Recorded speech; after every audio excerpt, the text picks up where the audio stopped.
Desa ini tidak hilang karena bencana, tapi karena kesepakatan terkutuk yang dilanggar. Dan kini, siapapun yang datang, akan menjadi bagian dari kutukannya. Di dataran tinggi Dieng, tersembunyi sebuah tempat yang hampir dilupakan waktu, Desa Legetang. Banyak yang tak pernah mendengar namanya. Namun bagi penduduk lokal, nama itu seperti luka lama yang masih bernanah. Mereka bicara pelan saat menyebutnya, seolah takut desa itu bisa mendengar. Namaku Andra. Aku seorang jurnalis lepas, pencari kisah misteri yang nyaris tak bisa dipercaya akal sehat. Aku mendengar tentang Legetang secara tak sengaja, dari seorang kakek penjual kopi di Pasar Batur. Ia berbisik, kalau kau ingin kisah yang belum pernah ditulis siapapun, cari Legetang. Tapi ingat, jangan pergi sendirian dan jangan menginjak tanahnya terlalu lama. Itu terdengar seperti tantangan. Dan aku tidak pernah menolak tantangan. Perjalanan menuju lokasi tak mudah. Aku harus menyewa motor tua dari warga lokal dan menempuh jalur sempit yang nyaris tertutup kabut. Tak ada papan petunjuk. Jalan setapak berakhir di tengah ladang ilalang tinggi, di mana tak ada sinyal, tak ada suara, hanya angin yang mendesir seperti bisikan halus. Di sanalah aku menemukan sisa-sisa desa Legetang, pondasi rumah yang hangus, batu nisan tak bernama, dan sumur tua yang ditutupi dedaunan kering. Udara di tempat itu berbeda. Sejuknya pegunungan berubah dingin menggigit, membuat tubuhku menggigil meski matahari masih tinggi. Saat mengaktifkan kamera untuk merekam, sesuatu terasa janggal. Ponselku menyala meski baterainya merah sejak tadi pagi.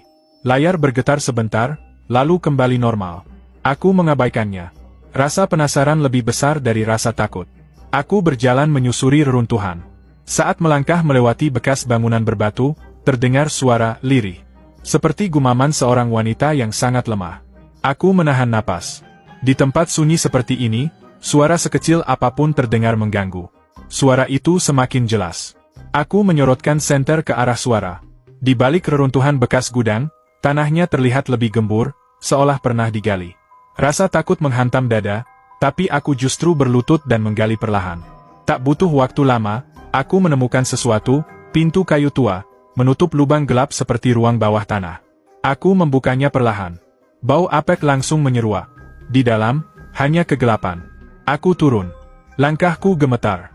Dinding batu di dalam ruangan itu penuh dengan coretan, gambar tangan, wajah menangis, dan darah kering yang menempel di sisi dinding. Di pojok, duduk seseorang, wanita tua dengan rambut kusut panjang, kulit keriput, dan mata kosong. "Apa Anda korban dari Legetang?" tanyaku. Wanita itu tidak menjawab. Ia hanya menatapku, lalu mulai berbicara pelan, suara seraknya terdengar seperti desahan. "Legetang, bukan ditelan bumi. Legetang dihukum. Dulu, Legetang adalah desa paling makmur di dataran tinggi. Sawahnya tak pernah gagal panen. Hasil kebun selalu melimpah. Warga percaya bahwa mereka dilindungi oleh penjaga tanah, roh leluhur yang menjaga batas antara dunia manusia dan alam gaib. Namun keserakahan merusak segalanya. Para pemimpin desa ingin memperluas wilayah. Mereka menebang hutan yang dianggap keramat. Mendirikan rumah di atas batu besar yang dipercaya sebagai tempat para leluhur bersemayam. Bahkan mereka membongkar candi tua untuk membangun jalan. Roh penjaga mulai menunjukkan tanda, tanah merekah, sapi-sapi mati, sumur mengering. Tapi warga tetap mengabaikan. Sampai akhirnya, suara gemuruh datang dari perut bumi. Mereka mengira itu erupsi. Mereka tak tahu itu panggilan. Tanda bahwa perjanjian sudah dilanggar, ujar wanita itu dengan tatapan kosong. Malam itu, saat warga tidur, tanah Legetang terbuka. Bukan longsor, tapi seperti rahang raksasa yang menelan seluruh desa. Tak ada yang selamat. Kecuali dia. "Aku pengantar sesajen," katanya lirih. "Aku tahu perjanjian itu. Aku menolak ketika mereka ingin menumbalkan anak-anak demi keselamatan. Mereka marah. Mereka bilang aku pengkhianat. Lalu mereka mengurungku di sini, dan sejak itu, aku tak pernah bisa keluar." Aku merinding. Kamera di tanganku tiba-tiba mati. Cahaya dari senter menyorot tulisan samar di dinding. Yang melanggar, akan tinggal selamanya. Bisikan mulai terdengar. Semakin lama, semakin banyak. Seperti suara puluhan orang, menangis, tertawa, dan berteriak bersamaan. Tanah di bawahku bergetar pelan. Suhu ruangan mendadak turun drastis. Napasku berat. "Aku harus keluar," bisikku panik. Pintu yang tadi kubuka kini tertutup rapat. Terkunci. Wanita itu tersenyum aneh, lalu berkata, "Mereka tahu kau datang. Dan kau mirip mereka." Datang karena ingin tahu, tapi lupa satu hal penting. Apa itu? Kau sudah masuk, dan kau tidak bisa keluar begitu saja. Aku berusaha mendobrak pintu. Teriak sekuat tenaga.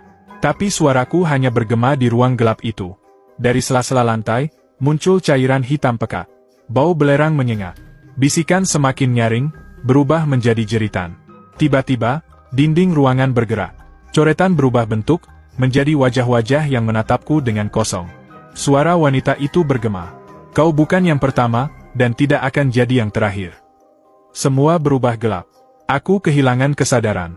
Pagi harinya, sekelompok pendaki lokal yang melintas menemukan ponselku tergeletak di rerumputan dekat reruntuhan. Aneh, karena tidak ada tanda keberadaanku di sekitar. Mereka memeriksa ponselku, dan hanya satu video yang tersisa. Rekamannya buram. Tapi suara yang terekam sangat jelas. Suara bisikan wanita, dan jeritan terakhir seorang pria, suaraku. Warga setempat langsung menyuruh mereka meninggalkan tempat itu. Salah satu dari pendaki itu berkata, dalam video itu, ada wajah yang bukan milik Andra. Desa Legetang kini kembali tertutup kabut. Tidak ada yang tahu di mana tepatnya, karena setiap orang yang mencoba mencari, entah kembali tanpa ingatan, atau tidak pernah kembali sama sekali. Tapi satu hal yang pasti, roh-roh di Legetang masih menunggu. Menunggu orang-orang penasaran yang datang, untuk menjadi bagian dari